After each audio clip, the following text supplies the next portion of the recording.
All right, everybody, welcome back to Gonzo, Mike, and a VCR. I'm Gonzo. I'm Mike. We're going to talk about some more movies here, Mike, and check them out. Give it a rating. This is a special episode. Do you know why, Mike? What's going on, Steve? Well, we have this is our first international episode.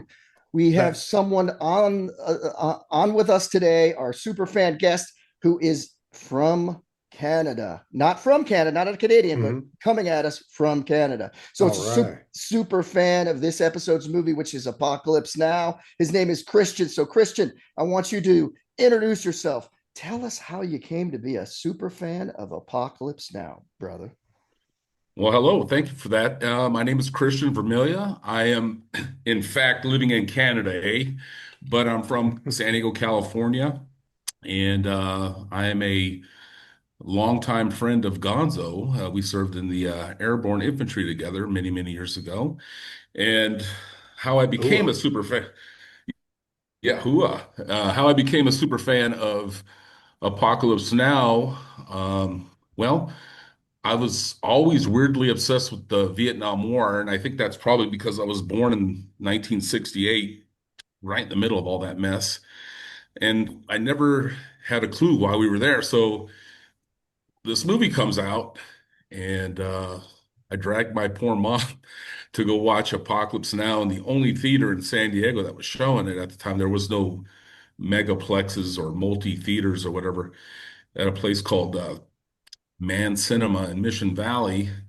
And, you know, by the time the credits rolled, I was just sitting there in the dark, muttering, like, "Holy hell, this movie completely messed me up," but in the best possible way because it actually inspired me to join the army, and then it also somehow left me more confused about Vietnam than I was before. So it was just one of those classic conundrums that over the years I watched it over and over again and get a little bit more understanding about the movie and learned about Vietnam on my own.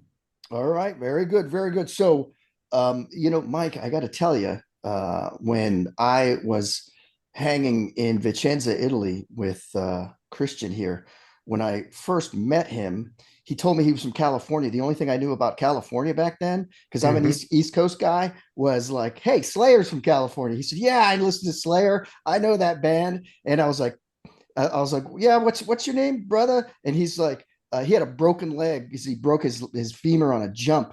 And he said Christian, and I said, Christian, someone named Christian who like Slayer. I said, Hmm. you should be like called Christian Death or something like that. Should be your nickname.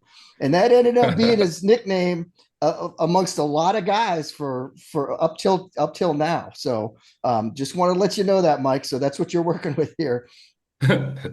Well, I'll add to that. It was actually we were getting ready to go on a jump, and they were doing what they manifest, and they would call out our name. We would give our last four of our social security number, and I would say like Vermilia 1911, something like that, and then yell Christian, and then Gonzo said Christian Death. And I said, this dude, I wonder if he knows about this band from California, this obscure gem.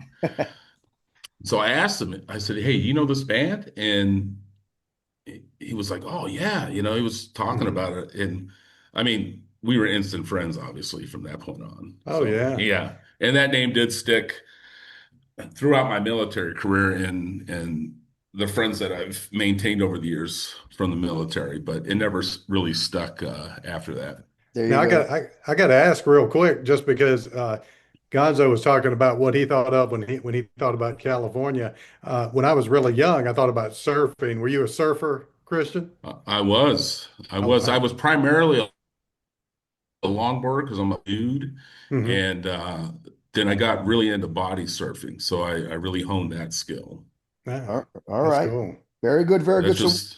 We're glad you're here with us, brother. We're going to move on, guys, and get it. We could sit here and talk all day, right, about the military and everything. All day. So we're going to move on. We're going to get into this. Is everyone's cell phone silenced?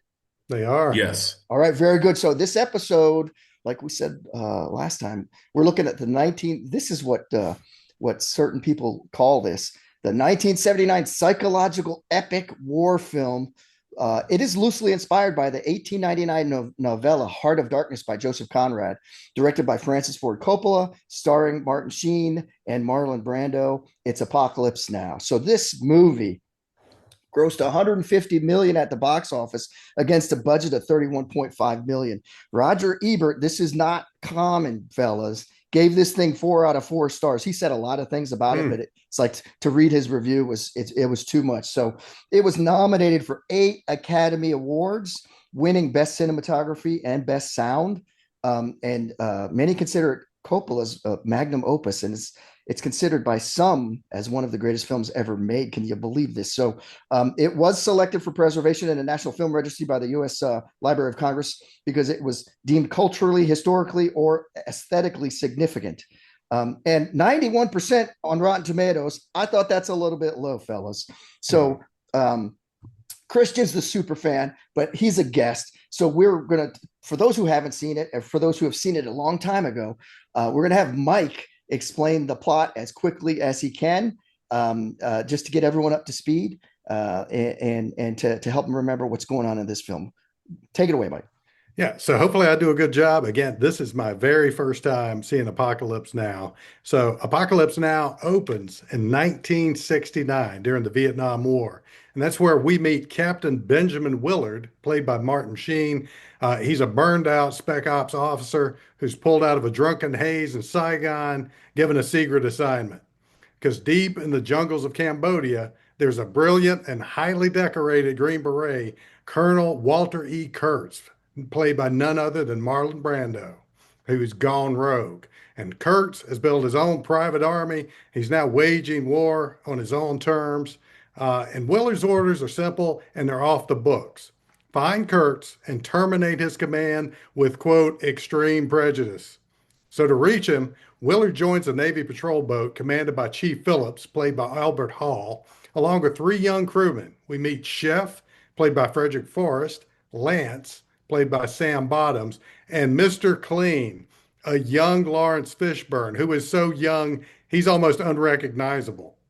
So their mission takes them farther and farther upriver, away from civilization, deep into chaos.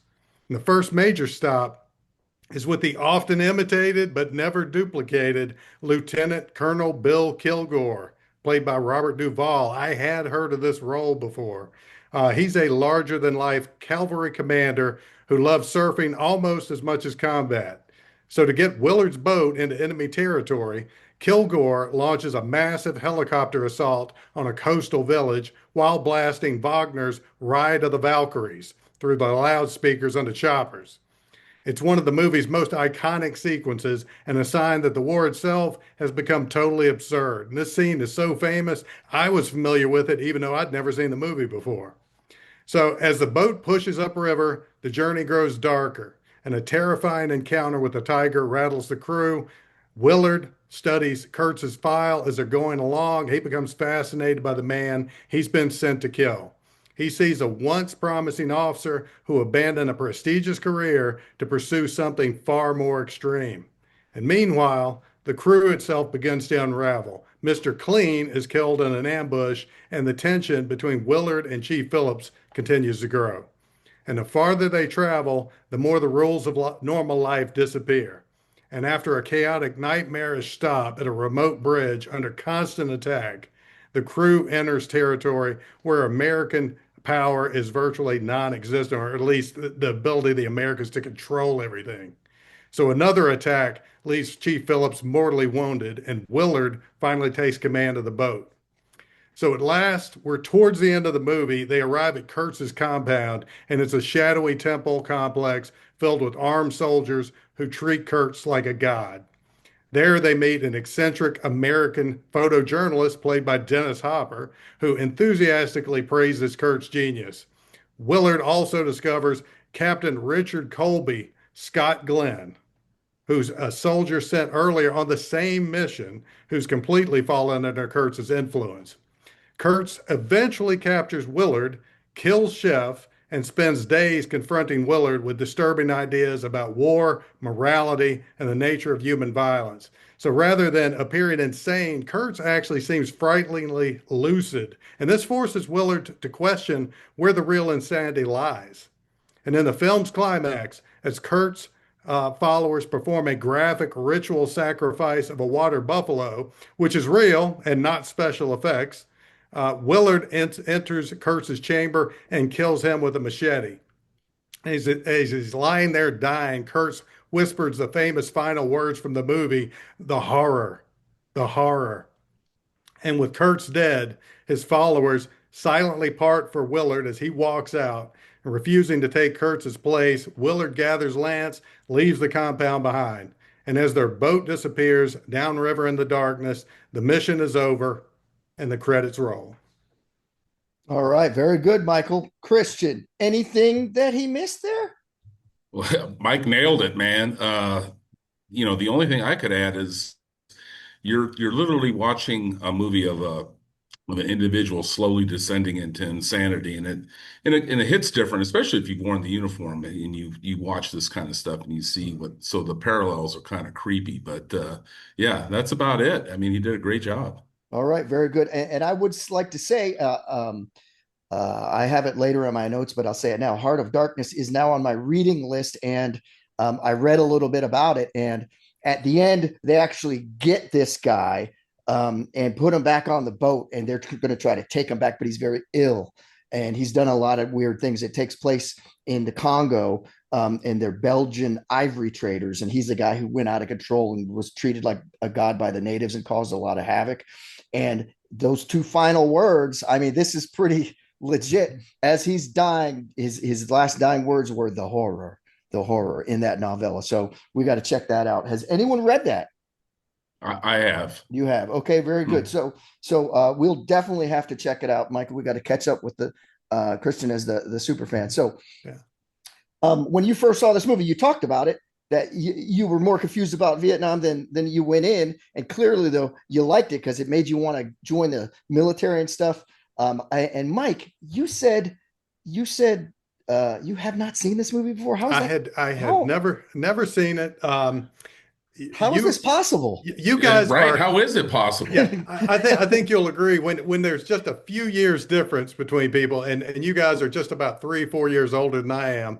So when it came out and when it was blowing up big, I was still a little bit too young to wrap my mind around it. And over the years, I'd never seen it, but I knew a lot about it. My buddies had quoted it.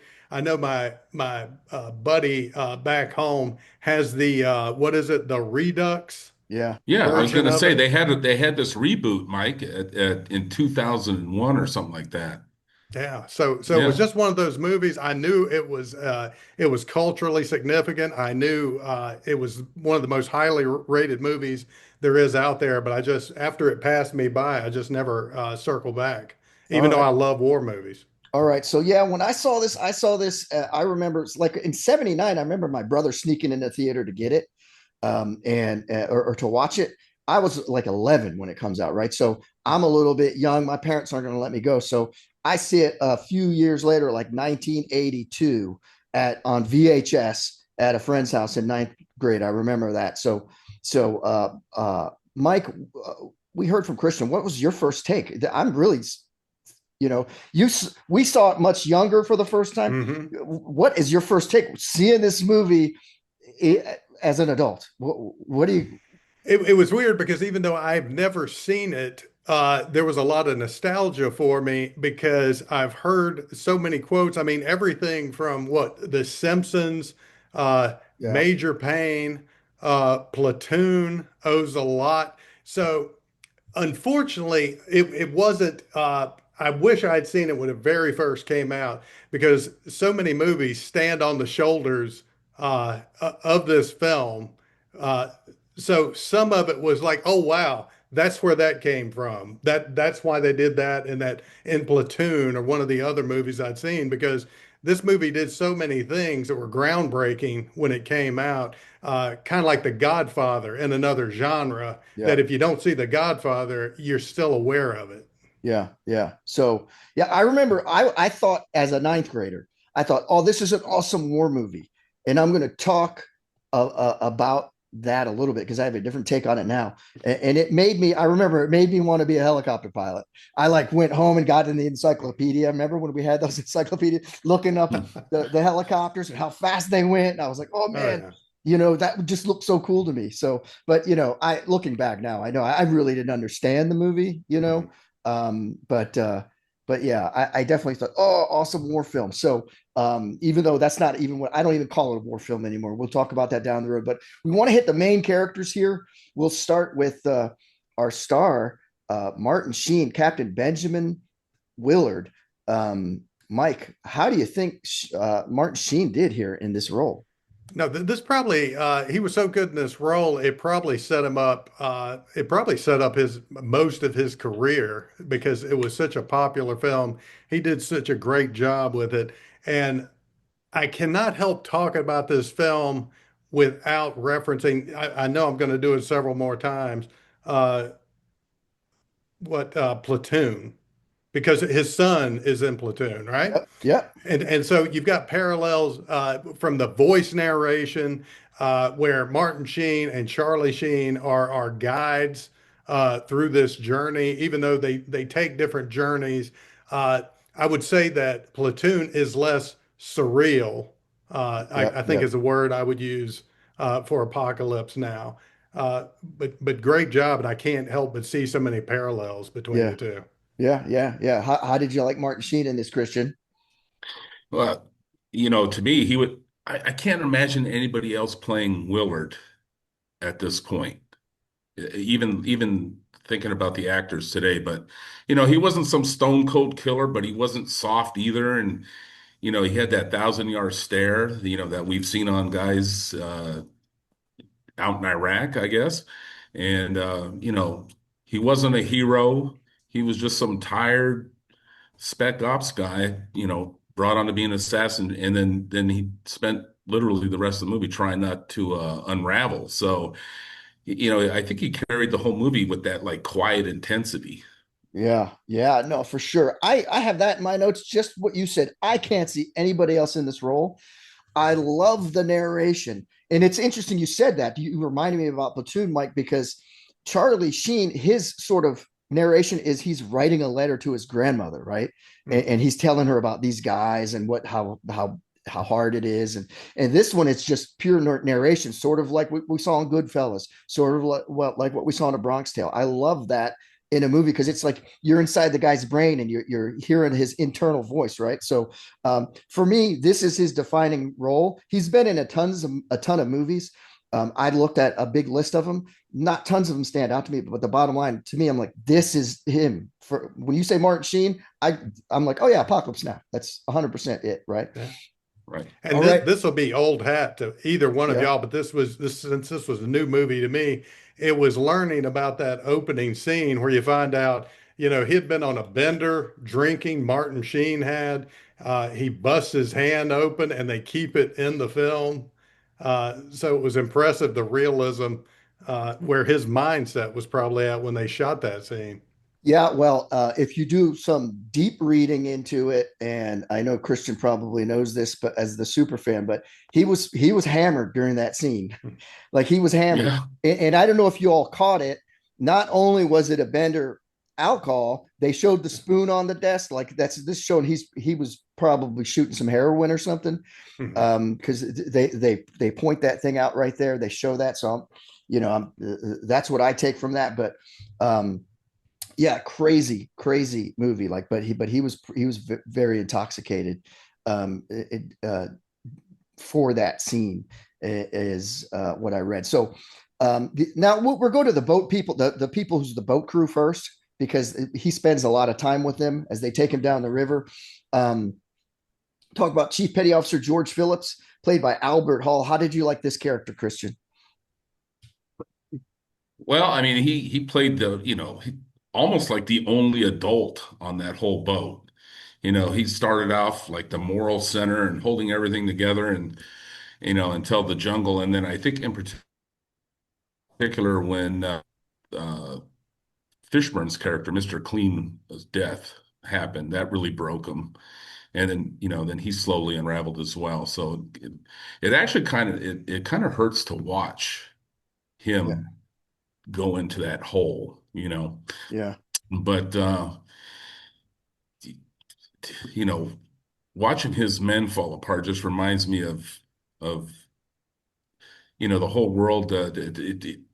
His whole world comes crashing in, and something that remember in the airborne we used to call, like, someone who was a complete soup sandwich. This whole Yeah. thing just turned into a big soup sandwich, Yeah. until his death. Yeah. So All yeah, right. he did well. He did great. All right. All right. Michael, what do you think? How do you like Yeah. it?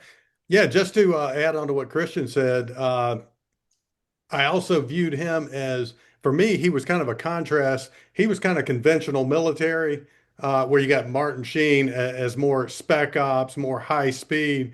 Conventional military, hey, we just want to do the mission right down the middle. And he wanted to know more about, hey, where are we going? What are we doing?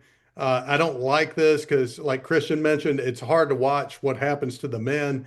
And he had that troop welfare on his mind. I got to take care of these guys. What are we doing? Where are we going?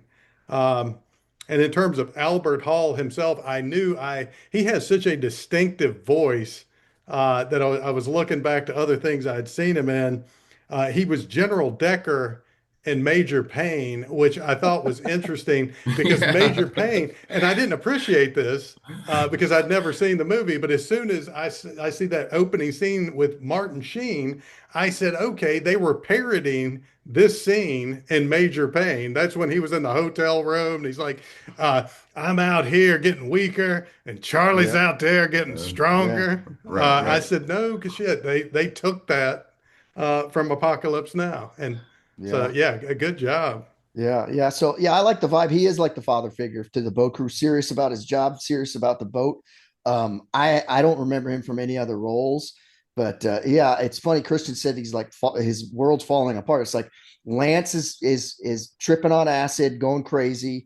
Chef has just had it. He's breaking down. He ends up getting killed. Clean gets killed. Like this, these it's like his family is going away. And at the end, when he gets hit with the spear, he's like gonna try to kill, Willard. He's gonna pull him in on Yeah. top of that thing. And like he's just like he's had it, man. So I mean, it was crazy. So he did a really good job. I liked his role. I hadn't seen him in anything else. We're gonna move on to Engine Man Third Class, J. Chef Hicks, played by Frederick Forrest. Mike, have you seen him before, and how do you think he did here? I was trying to think if I had seen him in anything else. I didn't see anything else from his filmography. Apparently, he played in Lassie in 1994, and it was just funny to me to see that credit because I'm picturing, they're doing casting. They say, you know what? I was watching Apocalypse Now last night, and you know who would be absolutely fantastic in a Lassie movie? I was like, okay, I guess Yeah. that's how you get from there to there. Um, but talking about Chef. For me, he was a compelling character because he was kind of, at least from my view, he was like the everyman. He was like the friend you had back on the block. He was likable. He had other interests. He had dreams and aspirations. He wanted to cook. He had things outside the military. So he was talking about life when he gets out of here, and whether he would follow that dream or not. So that's why for me, when you know, one of the most disturbing moments I thought in the film was when we see his head roll up, Yeah, and yeah, and he's been beheaded because he was somebody you had to like. So yeah, they picked him for that. yeah. How'd you like Chef Christian? Yeah, he was just like Mike said, just the regular guy everyone kind of gravitated to, and fun guy to be around. And the guy's like my spirit animal. I love being at home and I love cooking, and that's just a product of being retired for 6 years now. And I thought about that the other day. I was like, yeah, all I want to do is freaking cook. Yeah. There you go. And and he's one of the more reliable characters in the whole movie, I think. And you know, Mhm. he's just a guy that, you know, was in Vietnam and but he never signed up to be in this heart of darkness, you know. Yeah. The funny thing is I actually met this actor, Frederick Forrest, later on in the late 90s while I was in Toronto working for the US government. And you know, we talked about the movie. He was super cool about it. Nothing earth-shattering to share with anybody about his take, other than the fact that he was super glad to wrap up filming in the Philippines because I guess it was complete hell being there for those guys. Yeah. Yeah, and wasn't that like 16 or 17 months of filming or something? It was Yeah. something crazy. Yeah, I think it was. Yeah. I think it was. It was more than a year. It was crazy. Yeah, Yeah. he did great work. He had more lines than anyone on the boat. He's talking, going on to get the mangoes, and he's I love how like at the end when the captain is Captain Phillips gets killed. He's like, no, I'll go with you. We'll go together. Like he's like, I'm not going to drop you off. Like I'm in. Like my whole world is falling apart too, and here I am out. And he's almost feel like I think we'll be safer together. I think he feared going back down by himself with just Lance because Lance is over the edge, right? So too bad he got waxed. That I liked him. I didn't know any other roles. I surely wasn't aware of the Lassie role, Michael. But um, I like to bring that Neither was unique I. perspective. yeah. Yeah. So continuing on the boat, we've got gunner's mate third class Lance B. Johnson, played by Sam Bottoms. How did you like him here, Michael? Yeah, it was a wild role for me. I definitely recognized him from somewhere, but I had to look it up. Apparently, he was in Bronco Billy, a kind of quirky Eastwood movie, and then another Eastwood movie, The Outlaw Josie Wales. Really? Uh, but he had a recognizable face. In terms of the character, I think two things were interesting to me. First of all, he's in Vietnam, so you got that compare and contrast because when I think of surfers, I think of, Zen-like, at peace, people who are one with nature, and then you're putting them in this just violent, inhospitable.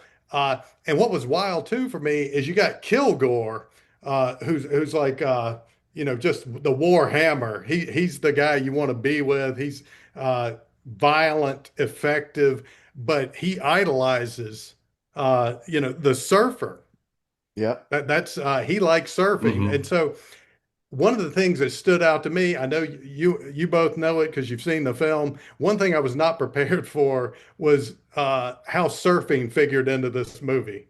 Yeah. Yeah. For I sure. hadn't heard anything about that. They fit it in Yeah. for some reason, right? It Yeah, was just a thing. So and I thought, is this symbolic? Am I missing something? But yeah, I'm not I don't sure. know. What do you think about that, Christian? How do you think Lance Sam Bottoms did as Lance here? I mean, I think Mike hit the hammer on the head there with this guy. He was, you know, he was equal parts hilarious and equal parts terrifying. It's because he was, you know, at some point was tripping on acid and, you know, going off in all these different directions. But this guy, his character really hit home with me because I grew up in Imperial Beach, California, in the 70s and 80s. The town itself was basically a lawless surf ghetto of Sun Beach locals, you know, doing their own things like Lance was doing on a daily basis. So his character really resonated with me. And then, you know, watching him paint his face and vibe with the natives, I said, man, that boy did not handle the acid or the jungle very Oh well, yeah. you know, compared to his previous life as a surfer from California. Yeah, yeah, for sure, for sure. It's a small part, but important. But what I think about this character, I'm like, what an impressionable kid! Like, it took you like 2 minutes to say, like, okay, I'm joining Kurtz's army and I'm going to hang with these people. Like, don't you have any memories of home or anything? Like it's just so impressionable. Um, Glad Willard took him home. Even though he's a bit of a nut job, it's like, yeah, there's that Zen surfer Mike that you're talking about, and then he's on the double 50s, like he's going crazy, like just really a strange character. But I didn't know of him in any other roles, but obviously Mike told us about a few there. So this was the first time I figured this out that Mr. Clean. We're going to talk about Gunner's Mate Third Class. Tyrone, Mr. Clean Miller, played by Lawrence Fishburne. He's actually referred to in the credits as Larry. Um, it says just Larry Fishburne. So, Christian, how do you like him in this?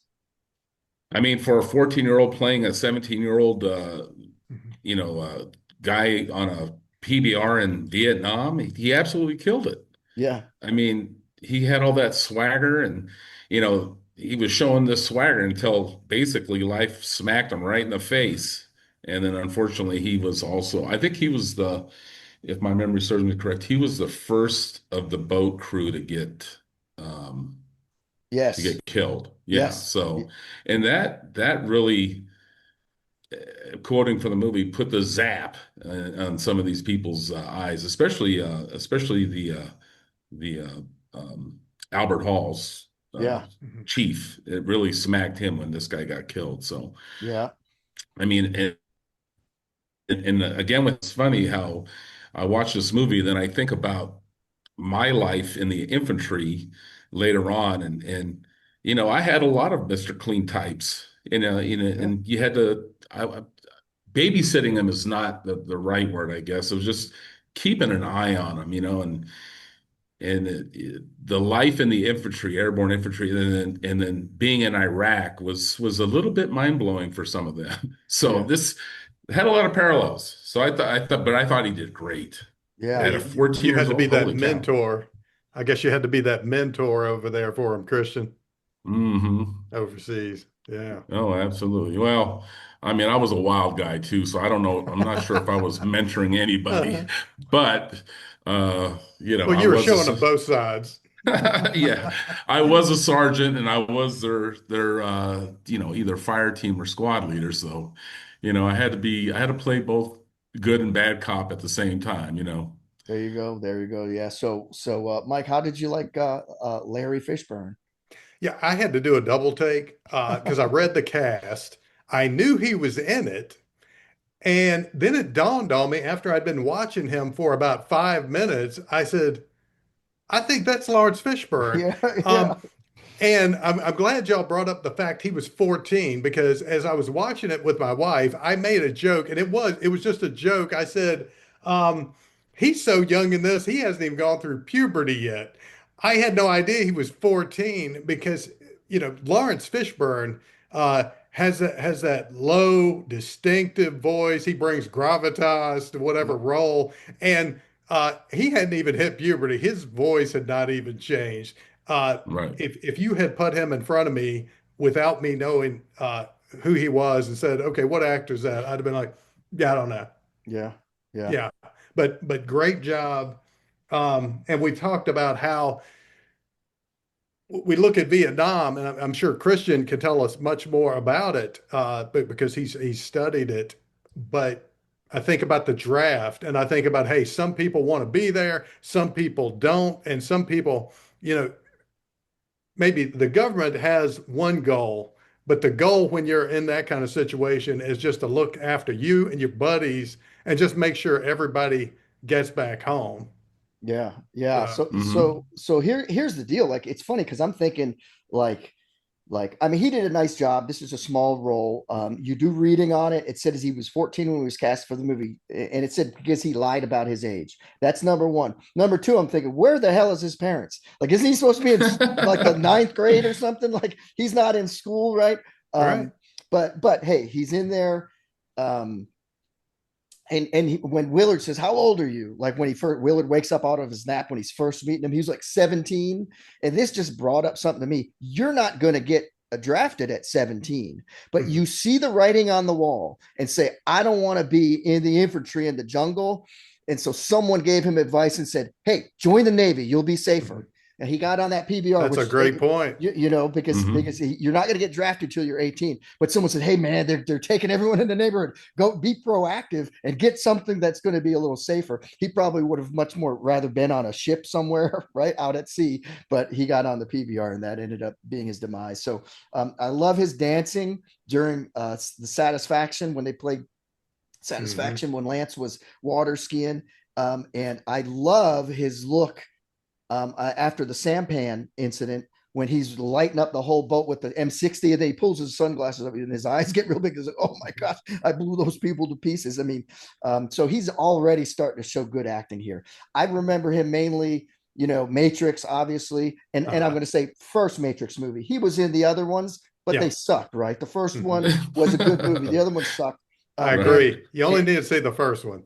yeah, and he's like king of the underworld bums in the John Wick series. He was in like probably John Wick, Yeah. John Yeah. Wick. I don't know if it was all of them, but at least two, three, four. But Yeah. yeah, so he And he did. Boys in the Hood, he was Yeah, that was a huge role for yeah, him that really got him yeah. He was the moving dad too. in Boys in the Hood for sure, for sure. Yeah. Yeah, he did a good job in that one too. Yeah. We're gonna move on to Robert Duvall playing Lieutenant William Bill Kilgore. And Mike, how do you think he did in this role here? Uh, this was an incredible role for me. Uh, and the thing that surprised me the most, especially after I had heard so many quotes, I love the smell of napalm in the morning. That's right. Just all. I thought when I watched this, he's going to pretty much be there from beginning to close to the end. And I think his screen time was somewhere between 15 and 20 minutes. So it just shows you what an impact great acting can do to a movie, because he's one of the most memorable characters.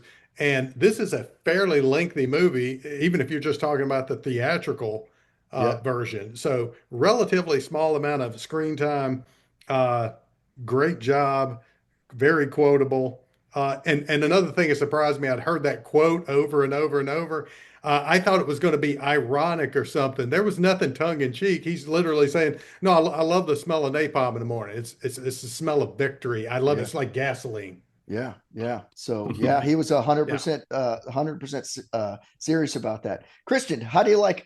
I'm gonna have to ask you this question: how did you like Robert Duvall in this? In this, and could you even imagine anyone else doing it now that he did it so well? No, and it's the most iconic role in this movie. That's the guy everybody remembers. Whoever have seen even if you haven't seen this movie, there's so many references to him. The "I love the smell of napalm in the morning" quote and all that stuff. But this dude is like pure poetry for lunatics, and he's Mhm. completely insane, but in a charming American warrior way that makes you root for the crazy bastard, Mhm. even when he's fully unhinged. So he's just magnetic in this film. Well, Yeah, Christian, you bring up a really great point. I just want to touch on this because you mentioned it. Uh, he's out of his mind, and then Kurtz is out of his mind, but the military will accept, Kilgore being out of his mind because he's playing ball and he's doing what he's supposed to do. yeah, It's only when you kind of go off script that they're going to come after you. yeah, Right. yeah, for sure, for Yeah, sure. that's a great point. Yeah, he was certainly unlike anybody, me or Gonzo, and I'm assuming you never served with anybody like that, but I'm sure they're Yeah, out there somewhere. absolutely. Yeah, yeah, for sure, for sure. I think this is one of his most interesting roles. He played it well, and he was one of the nominations for the Academy Awards for Best Supporting Actor, which makes sense. I mean, everybody, like Christian said, everybody remembers this dude from this movie. So he's crazy. I loved Willard's narration about it. That narration keeps going. He's like, he made it so much like home that it made you miss it worse. And Mhm. just all of the things Right. he just knew he wasn't going to get one scratch here, like he's without that narration, I think it's just not as it doesn't hit as hard. With that narration plus his lines Mhm. and how he's making fun of Willard's mission. And he's like, "Yeah, did you get orders?" I said, "I haven't heard about that." And then they're like, "Oh, airborne." He's making fun of his patches and stuff when they're sitting around the campfire, like Yeah. everything. He's just a funny guy. And There, even how Willard is explaining his unit, he's like, "Oh, air cav." He's talking about these guys. I mean, his narration sets this whole vibe up, just like we were talking about, Mike, on other episodes with Goodfellas and A Mhm. Bronx Tale.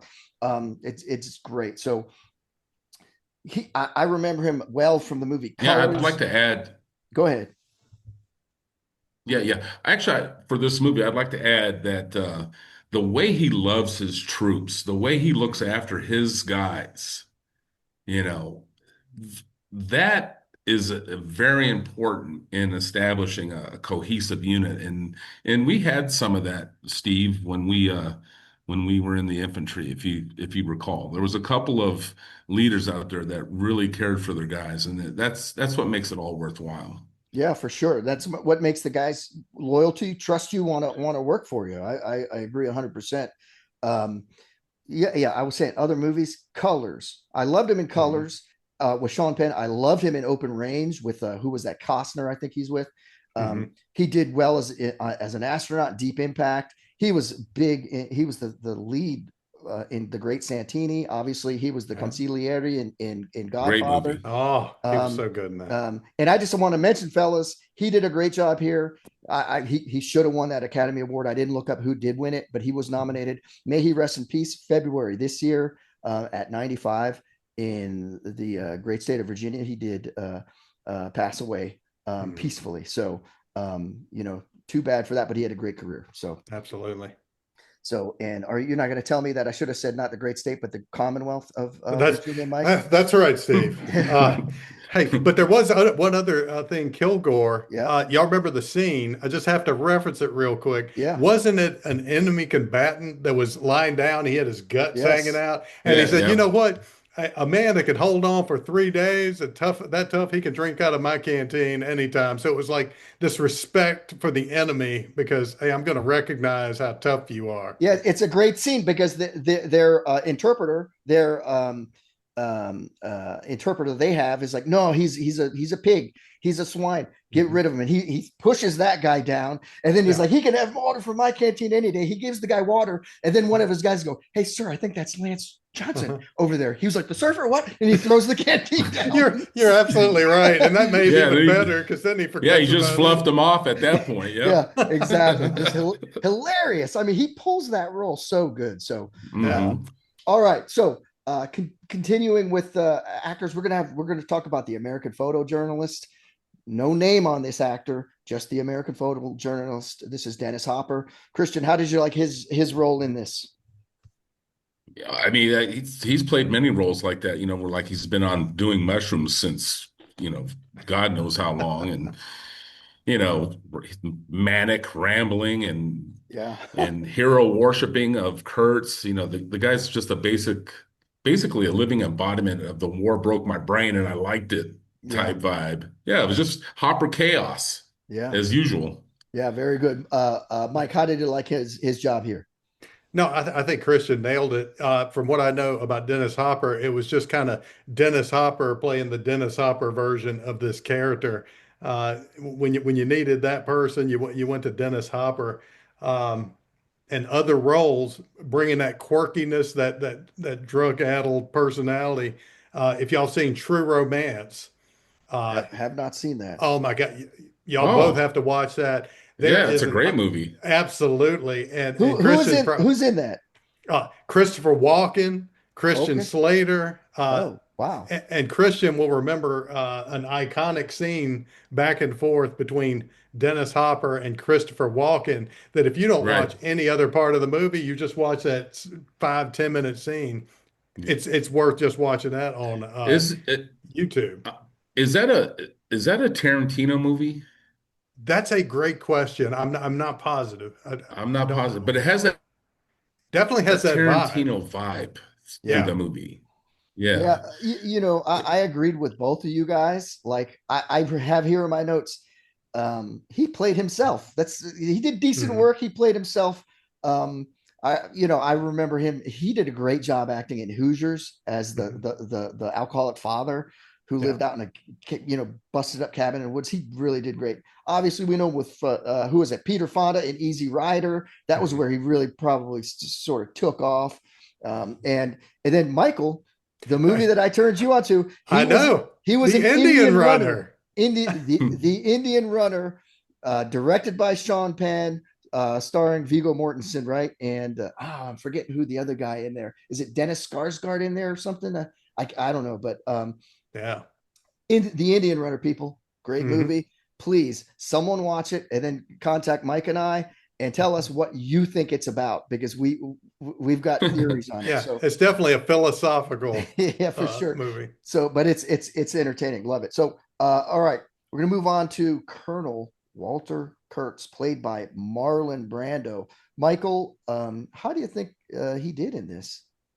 Uh, I loved all the characters. I loved everybody else in the movie. For this was the payoff for me. Uh, I love Marlon Brando. He always brings something uh, that really makes a film special, and he pretty much has to, because if you're familiar with at least the gossip around Marlon Brando, he was demanding. He was a prima donna. He would not study his lines. He it was going to be on his terms when he made a movie. But I thought this was an iconic character. Uh, I think it was like I don't know if you call it a happy happenstance or whatever. He showed up for filming overweight when he's supposed to be underweight because he's living in this, God-forsaken jungle with very little food. So they shot him in all black clothes. Um, but it actually worked out because everything is in dark and shadow. So I love that. And the scene for me was his monologue about the Viet Cong amputating the vaccinated kids' Yeah, arms. And it just shows you the delivery by Brando and just the message of just how absurd human beings can be yeah, in these circumstances. yeah. I love that. Christian, how did you like your man Marlon Brando here? Well, initially, as an 11-year-old watching this thing, it was his part that left me most confused. Like it was like a mini baptism into existential madness. You Yeah, know, I didn't know what to think of this guy. He was whispering all this uh, cryptic philosophy, and Mhm. just it was just weird for me initially. And then I watched it a few other times down the line, and then it was like, then after learning he was the Godfather and the Godfather, and what a great actor this guy was. And I Oh didn't know yeah. that he just did everything off the cuff, but it Mhm. makes him even more brilliant. But his part, I think for me, basically shows this path that the Captain Willard's actually going down. yeah, It's like that aha moment that this guy had, seeped into this cesspool of madness, and Willard was now following him into this pool, and obviously we know what happens. He ends the problem, gets the hell out of there. But Mhm.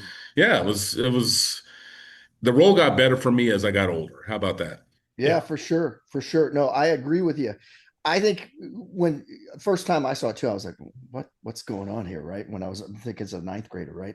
But he did great work here. He was believably insane. Like I believe if you met a Yeah. crazy guy, this is like, okay, this was how it would be, right? Um, Mhm. but he had edges where he knew he was, and he decided at a point, I can't go back, I can't get back from this. That's when he told Willard, Mhm. like, you got to tell my son everything. Like he's basically saying, Yeah. he's like, you need to do the job you were sent here for, and then you need to go back, tell my Mhm. son everything. And like, so he's giving him green light and he's waiting for him. He's like, I'm hanging out in here, they're having the Mhm. thing, he's waiting, he's like, someone needs to stop this. I'm over the edge. I mean, it was crazy. So Mhm. great monologues. I cannot believe. No, I don't know. I didn't research it. I can't believe that there was a writer who wrote those lines. I feel like, Mhm. I mean, some of the stuff was so crazy. Even the tape recordings, right, Yeah. of him at the start, like he's talking about a snail on a Right. on a on a straight razor, like just crazy stuff. I mean, Yeah. so he did. Like Christian said, he improvised so Yeah, much of that I dialogue. That's think it that's had to what's be. crazy. Yeah, I can't believe that Yeah. anyone would be able to write all that stuff. So he did a great job. We know him obviously from The Godfather. I Mhm. was looking and I was reminded that he was in Superman with Yeah. Christopher Reeves. he was like Superman's father, I think, or something. And Steve, Right, right. you know how you know he's a great actor Uh, because comic book fans could accept Marlon Brando pronouncing Krypton Krypton. If you recall that, he's like, "We are from the world Krypton." yeah, and someone probably corrected him Right, and said, "Hey, right. that's not how it's pronounced." And he was like, "Yeah, we'll see when we shoot." They Yeah. said you don't know anything about Superman, do you, Brando? Just roll the tape. There you go. There you go. So yeah. All right. So favorite part or scene? We always talk about this. I'm gonna let our super fan go first. What's your favorite part or scene in this movie, Christian? Probably the same as yours. The hands down, that whole sequence with the air cavalry and Okay. the attack, and then ultimately ending with the attack on that village, Yeah. playing was it the Ride of the Valkyries? Yeah. Uh, blasting it. It's the best scene in the entire movie. It's horrifying. It's exhilarating. It's darkly hilarious all at once. But even as a kid, I was watching this. I recall I was sitting there. I'm like, who the hell wants to announce an incoming massacre with loud music? Yeah. I was thinking like a military guy long before I was in the military. But Mhm. um, and then of course later on in life, I realized, yeah, no one in their right mind would have done that. But Yeah. that was Kilgore. That was his part, and it played in well with his character. Yeah. All Yeah. right. But yeah, that's my hands down favorite scene. They've even made truck commercials using that helicopter sequence, if you recall. Oh wow. That's crazy. Yeah, I forgot what brand, Chevy or Ford, Yeah. one of the two. Yeah. But yeah, All that's right. it. All right. Very good. Very good. Michael, what do you got? Yeah, I've kind of mentioned a little bit of it already, but the payoff for me was when we got to the Brando scenes. Like Christian mentioned, I think if I'd have watched it way back when I was a kid, I'd feel differently. But because I'm in my 50s now, I could wrap my mind around a lot of that, with the first viewing, just because I'm old as dirt now. Uh, and I loved watching Brando. Uh, talk about what had happened, what's going on, and like you'd mentioned, Steve, he's essentially telling Sheen in so many words, there's no happy ending to this. Yeah. Do your job and move on. Yeah. All right. All right. Yeah. Very good. So, yeah, I when I was younger, it was the attack on the village, obviously, and all Mm. that. Mhm. I'm going to say now the entire assassination scene from start to finish, the cinematography, with the ceremony going on, the music, we got the Doors playing, everything, just an intense scene. Love him coming up out of the water with his camouflage and everything, right? I mean, it's just a crazy scene. This is like art, right? Like when you see the scene, the way they put that together, it's a work of art. I would like to give an honorable mention though to the introduction to the air cav. If you look at this scene, when the troop transport's coming out of the water, there's helicopters coming in.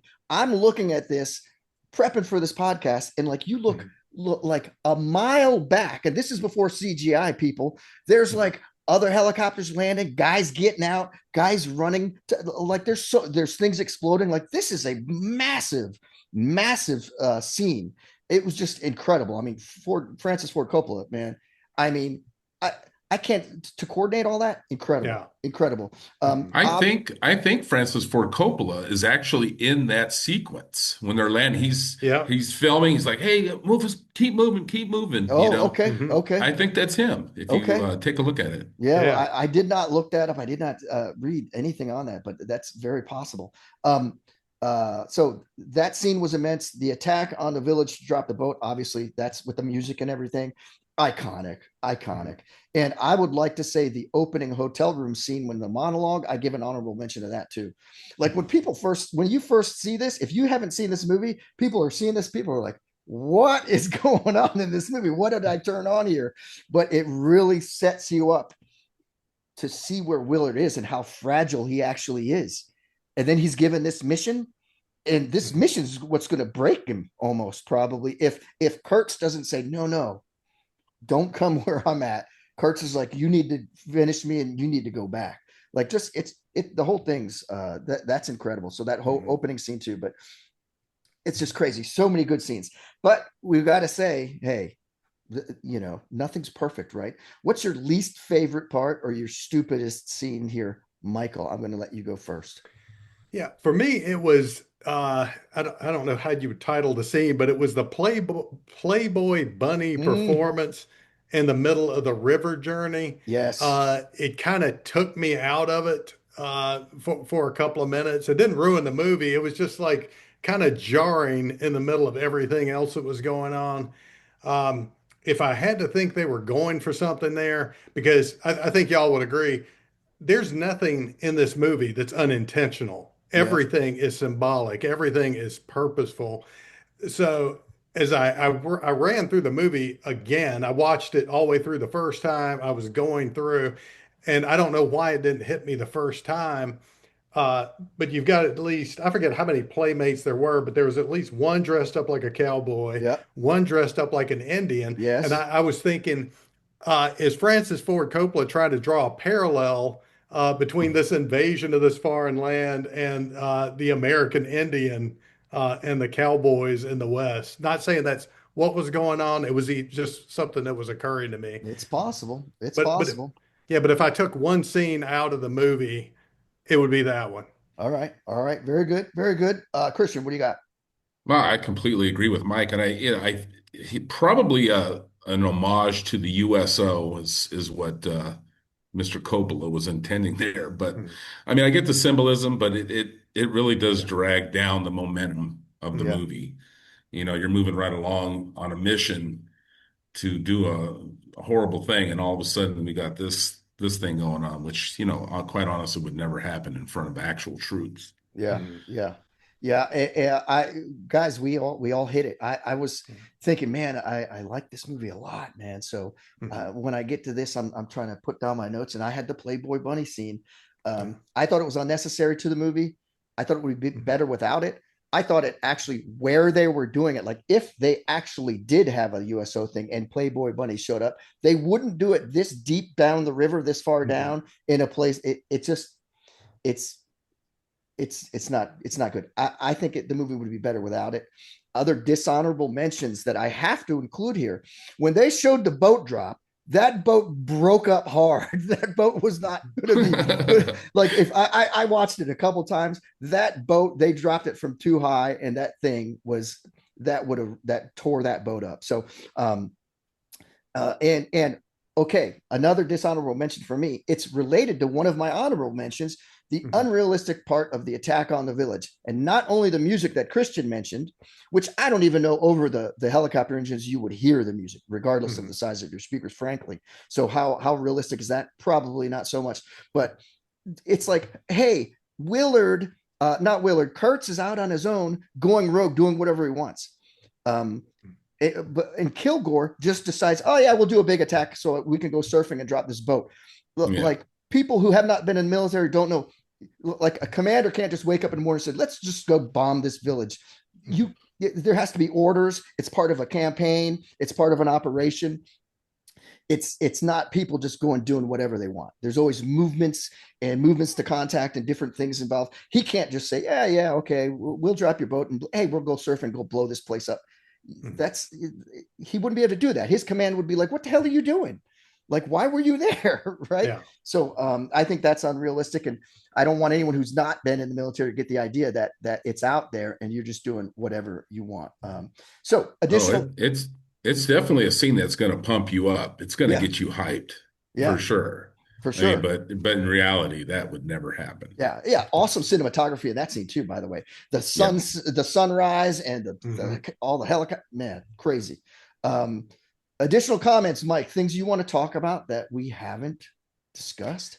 No, I think we've gone over quite a bit. Some of the things was going to mention, I've already talked about. The Okay. only thing that comes to mind, I do want to see, just so I can see the differences. I believe we've talked about Redux, Yeah. so I'd like to see that, see the differences there. And I want to say there was one other version that like has all the footage that they shot, period, and it's some like monster version where they put everything in. Okay. Yeah. I have the redo, I think, or redux. I don't know how you were They actually pronouncing that. said redux. They Yeah, said, yeah. yeah, I Yeah, thought it's it was Redux. redo It's or for so yeah. so I have that. I did not watch that for this. I watched the theatrical because I have that also. Hmm. And it's interesting. There's a note at the end. The movie just ends. Um, and it just said Francis Ford Coppola and Zoetrope Omni or Omni Hmm. Zoetrope movies, and that was it. There's a note on the theatrical DVD that I have. It says that when this movie first showed, that was first released, they had brochures with the cast and characters, like all the credits that they handed out Uh, as people left the movie. So they didn't play credits. They just oh. so I don't know why the reason was for that, Hmm. but then it says, oh, and here another part of that DVD says, here's the credits, and that's where I saw Mhm. it was like Larry Fishburne instead of Lawrence. Here's the credits that later rolled because they were like, I don't know why are we doing this, but Yeah. Did we mention, I will drop in, and maybe yeah, we've already talked about it. Did we mention that Harrison Ford yeah, has a small part in this? yeah. No, He we does. didn't, we didn't, but yeah, that's definitely an additional comment there.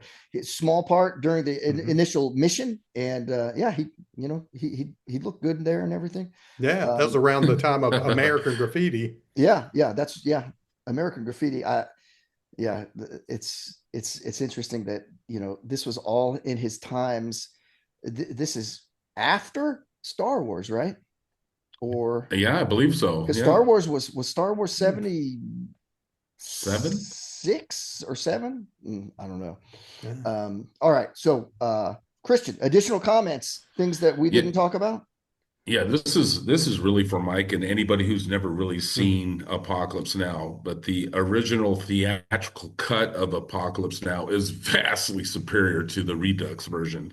That Okay. Redux version would just it's takes you straight out of the jungle into why the hell am I here, man? It's Hmm. it's weird. It was really unenjoyable for me, Okay. to watch that. But Hmm. you know, that's really all I had. That's the only additional comment I mean, if you're going to watch it for the first time or Hmm. you haven't seen it in a while, don't watch the Redux version. Yeah. Okay. All right. Very No, good. it's Very good to good. know. So yeah, my comments, Heart of Darkness is on my reading list. I said that earlier. I in my mind, after watching this again for this podcast, I don't think this is a war movie. This is a movie about a story about a man going over the edge into insanity, placed into with into Vietnam. Like this could happen anywhere. It happen Hmm. in the into Congo in Heart of Darkness. It's happening here. I mean, it's just crazy because we were out of Saigon fell in 75. We Hmm. were all troops, combat troops left in 73. Saigon fell in 75. 79, they're making this is like, so Vietnam was so fresh too. I mean, I was a little kid, right? But imagine for adults watching it at this time. So for guys who had been in, I don't know what they were thinking about it. But there was one Filipino worker who was killed by a falling log while building a set Hmm. for the movie. That's something, because I had heard there's some bad karma supposedly going on during the filming of this. Martin Sheen, who was 36 at the time, suffered a severe heart attack during filming. They took him to Manila, and under like cover of darkness, they secretly did, because they didn't want the company to cancel filming, because they were Francis Ford's like, no, just get him make sure he's okay. We're going to keep going. Hmm. Um, which is a young age to Oh get yeah. a severe heart attack, and he doesn't look like he's looks decently in shape, right? Typhoon Olga completely flattened the movie sets in 1976. That's part of why it took so long. Like a terrible typhoon came through the Philippines, it just destroyed everything. The props department unknowingly bought real human corpses Oh wow. from a grave robber. Some of those corpses that were around, those bodies that were lying around, Uh, they were like, hey, we need some bodies, like, can you get, like, they're talking, and this guy was a grave robber. The police found out about it, seized their passports, interrogated them all, and they were like, no, really, we wanted the guy to bring us dummy stuff, but the Filipino guy, didn't understand and was like, oh, you want parts of dead bodies and stuff? Yeah, I'll get them for you. So that's crazy. And finally, my last comment here: the water buffalo, it was real. it was a ritualistic sacrifice by an indigenous tribe. So that's why it Mhm. was like no one's going to say like, hey, like you heard animals in this film, Mhm. like this tribe does that, and they're in their homeland and they're eating it and everything. So but they were just able to film it because they were there. And a Yeah, lot of that those, was wild. yeah, and a lot of those indigenous tribe members who were in that tribe, they were using them as part of Kurtz's army. You know, a lot of the natives and everything. So, for those of you who are worried about animals and everything, hey, this is how they do it. It was a real. They ate it and everything. Got to say that. So, all right. So Christian, Mike and I always say we shouldn't even be watching a movie if there's not a message, a lesson, a moral to the story, because it's just a waste of time. Like Mike's pick 9 to 5, just a Oh, waste of time, good. right? So, what do you take from this as a message, lesson, or moral, Christian? Well, maybe sometimes you're just one bad mission away from becoming a Kurtz, man. Just Mhm. you know, things will hollow out people's souls, and I think that was the moral of the story, especially in regards to Willard. He was going down that path. You can see him trending that way, but he pulled out of it. So, um, yeah, that's about all I have. That's the moral of how I took this movie, the Okay, okay, story. all right, very good, Michael. What do you got, Yeah. sir? A couple of things came to mind as I was watching this. And again, with war movies, we tend to have a lot of similar themes, but some war movies have the theme that, hey, here's the good guys, we're going after the bad guys. There's a fairly linear plot. With this, it's kind of murky, and so the greatest danger is not necessarily evil; it's becoming comfortable and desensitized to it. Mm. And so that was one thing that struck me. The other was that and I think all three of us know this. Somebody that has never lived or traveled outside the country, never served in the military, and just kind of grown up fairly comfortable here. The veneer of civilization is a lot thinner than people think it is. When they're looking at this other country, that's like, well, that's there. That could never happen here. Like we're coming up on our 250th anniversary independence. Um, we're a very unique country in the big scheme of things and in the big timeline of history. And the third thing, words to live by: never get out of the boat. Yeah, Never. yeah. And he said, "You're right. You're right." So yeah. Yeah, human nature, man. It's like same thing. There's morals, there's civilized society, and it's not that thick of a wall Mhm. to for people to descend into savagery and commit atrocities. We've seen it happen before, right? Um, and then power corrupts, and absolute power corrupts absolutely. That's not me making that line up. Where's that from? But Mhm. like you're looked at as a god, like and then it's like I can do what I want. These people worship me. So like that just it spiraled Kurtz even harder to where he was. So and everyone, including Willard, right? Like Christian's Mhm. saying, everyone has the capacity for this, right? Yeah. Everybody we're all could be on the edge. Like it's inside of you, like to do crazy things and to do terrible things. I mean, it's happened time and again. I would say, what's the book Ordinary Men? Mhm. Read that. That's about like the police forces in Nazi Germany, where these, all the young guys were out in the army, and the police forces were the ones, these regional police forces in Germany. They're like, hey, you need to go get these people and round them up and bring them to these camps and do this for us. And these are guys who are like just cops. And how were they able to do that? This is the story of that Ordinary Men. It's crazy. Mhm. So, and these are just regular family men guys did terrible things, right? Um, they've done psychological study after study on this type of thing. So definitely just like insanity. It's like a razor thin edge. And think about that snail on the straight razor, like that. It's so close. Life's so close. Maybe that snail's up there. Everything's fine, but things could descend into savagery in an instant. So I don't know if that makes sense, but it's just Hmm. crazy. And that's why I say this is a story about something else. It's a story that's set in the scene of Vietnam. I don't consider it anymore a war movie. Um, Mhm. but all right. So, Christian, I'm assuming you're going to tell someone, if someone has not seen this, like Michael a couple days ago, you definitely say, hey, watch this thing, right? Yeah, Christian? Yeah, oh, yeah, it's still a masterpiece. It's heavy, it's long, and it sits in your head for days. Yeah. But Okay. that's the point, right? It's a Yeah. strong watch. Roger that. Michael, what do you got? Yeah, So no, I'm people watch glad. it. I'm thankful for the podcast because honestly, I probably still would have gone along, kind of passing it by. It's one of those movies that I always want to watch. I never get around to. There was this Apocalypse Now. There's Schindler's List. There's Sophie's Choice. I think that's about Nazi Germany. Movies I know will be good, but I've just never had the right time to watch them. So definitely, it's so culturally significant. There are so many good actors, so many great lines that you're almost not culturally literate unless you see this movie. Yeah, yeah, absolutely. So yeah, I agree. Definitely watch it. It's a great movie, but it might not be for everyone. I'm going to explain that because like my Yeah. wife was like, she watched part of it with me. I said, I know you're not gonna. I like watch it during the day because at night Mhm. she wanted to watch some other TV, some stuff with me.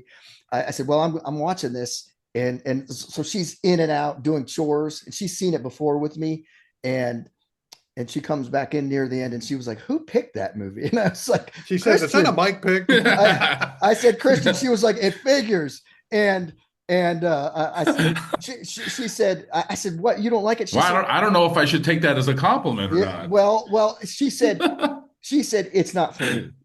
It's not for me. And I think we will find some people. There are some people out there who might be listeners who might say, yeah, it's not for me. I can see there's certain people who might not be all about it, but I thought it was great. And telling people I would own it too. I own it. So I own the Redux and the theatrical. Definitely watch it.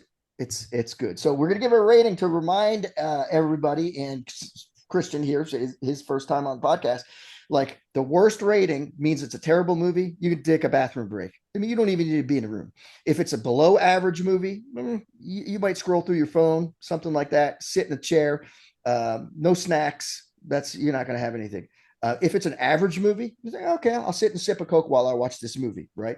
If it's better than average, Coke and a popcorn. If it is an awesome movie, like top tier, Coke, popcorn, and a box of your favorite movie candy. Mine are Raisinets. Michael goes with Goobers. I don't know what your candy was when you were a kid that you'd like at the movies, Christian. But I'm with you, bro. all right, very good. So, Christian, you're the super fan. I think I know where you're going to go with it, but what rating do you give this movie? Okay, so let me look at the choices that you have on your a Coke, popcorn, box of Raisinets, and I'd say go with the side of whiskey for the second half of the Uh, movie. uh, This one earns the full theater treatment. all right, I all mean, right. So he's going to bring the flask in. So, yeah.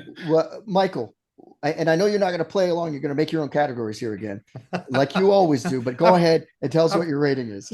I'm going to stay fairly standard on this. I like the mixed drink. That definitely works for this movie. You may have dropped some acid. I'm just joking. That is not a recommendation. But this movie, um, I have noticed a trend. Soldiers tend to like goobers.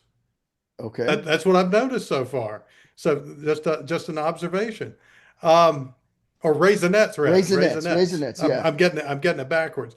Um, so let me preface my rating. Okay. Okay. I definitely would have gone a different direction. I can tell already if I had seen this back in the late 70s, early 80s. Okay. Now, having seen Platoon, a lot of other war movies, if I'm talking about how it actually hit me after having seen all those, I'm going to go with a Coke uh, and a handful of popcorn.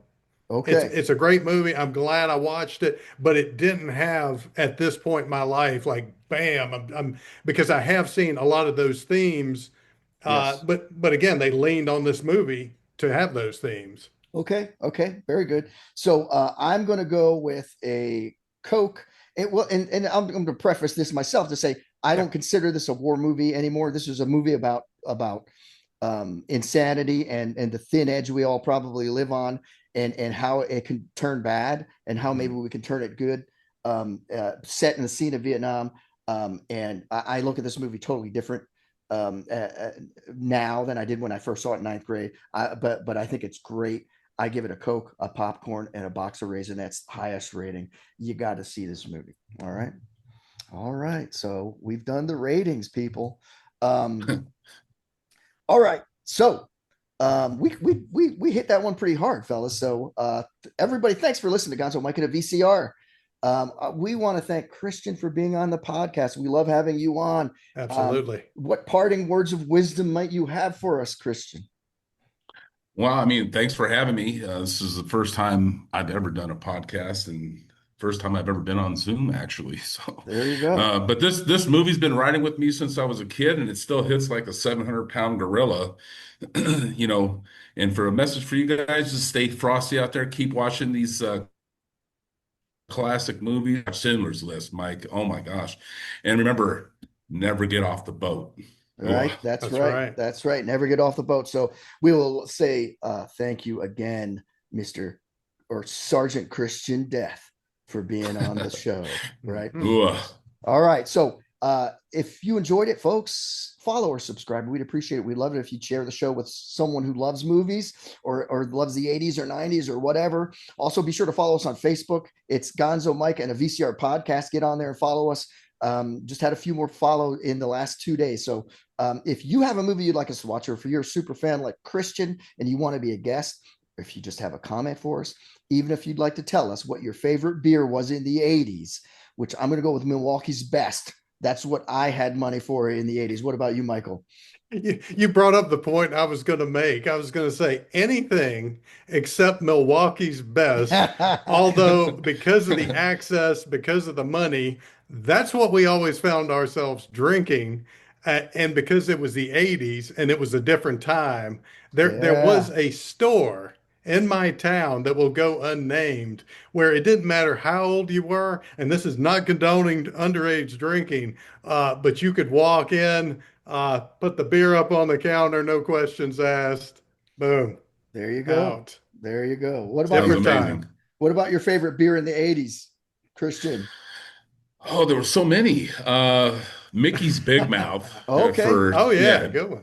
if you wanted to achieve that buzz quickly, that was the one. Okay. And then we would drink all these wild Henry Weinhardt's Private Reserve, Moosehead, stuff. Oh yeah. Oh, hey, that's cool. Let's drink this. Yeah. But as just a general beer, Miller Yeah. Lite, Yeah. Coors Light, stuff Roger like that. that. Roger that. Hmm. Roger that. No one was a snob about beer back then. So That's right. again, if Whatever you you want could to, get. yeah, if you want to do any of those things, people, shoot us an email at gonzomikevcr@gmail.com. That's gonzomikevcr@gmail.com. I'm checking that once daily for you. Additionally, feel free to leave comments on your listening platform, Spotify, Apple. We'll respond to those as well. We've added some polls to episodes on Spotify, so let us know your thoughts. Now, for our next episode, we have a returning super fan, so it's entirely possible that Christian might return one day as well if he's got a movie he wants us to watch. Only But if I get the haircut Mike has. all right, I'll do that. I'll do that. Yeah. very good. So, I'll get so rid of that and I'll get his haircut and I'll get okay. back on. How about that? I All right. like it. Very good. Very good. So we have a returning super fan. We're going to a science fiction action horror from 1987 starring Arnold. Tell him what it is, Mike. Oh, yeah. Like you said, Steve, imagine this, a movie with Arnold, Carl Weathers, that's right, Apollo Creed, Yeah. Jesse Ventura, Yes. all Oh, I know together which one. in one movie, which Yeah. contains the immortal line, "Let's get to the chopper." That's right. We're going to be talking about Predator with our returning superfan, Dago. All right. Very good. Very good. I'm looking forward to that one for sure. I think, however, though, I did mention to my wife, she said, "What's next?" Because she'll usually watch these with me. And I was like, Predator. She was like, "Come on." I think she's ready for another mic pick. Maybe so. Maybe so. So, all right, folks. She's waiting for that Sophie's choice. There you go. There There you you go. go. All right, Oh, folks. yeah. It looks like that's a wrap. I'm Gonzo. I'm Mike. Until next time, keep watching movies. Gonzo, Mike, and a VCR is produced by Gonzo and Mike. All rights reserved.